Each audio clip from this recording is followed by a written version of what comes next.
Good morning mga auntie, mga uncle. Good morning.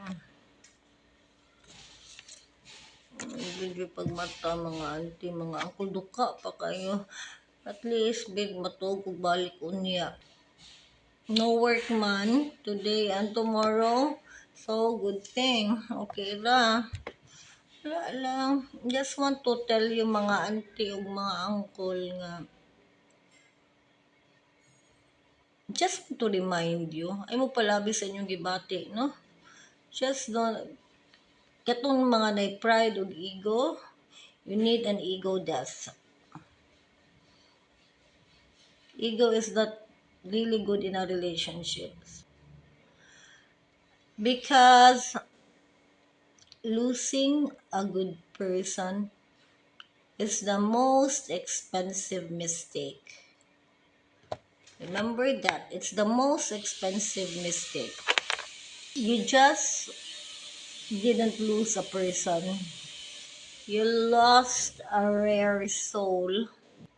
This world doesn't produce often anymore. So if someone stays or if someone still chooses you after getting hurt, that's the heart you will never encounter twice. So never take that person for granted before it's too late. Muna siya mga auntie ug mga uncle, kabaw na bitaw jud ta nga. Wa jud pagmahay nga mag-una. So just be very careful. Forget about your ego, forget about your pride, and just never take someone for granted.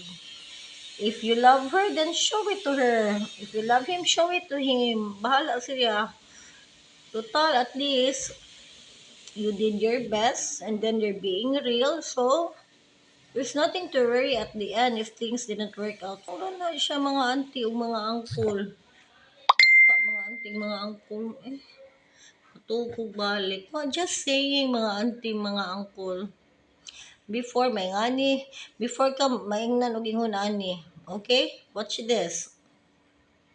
Hi. Hello. Do you remember me? No. Wait on me? Oh. Big mistake. Big. Huge. Bye.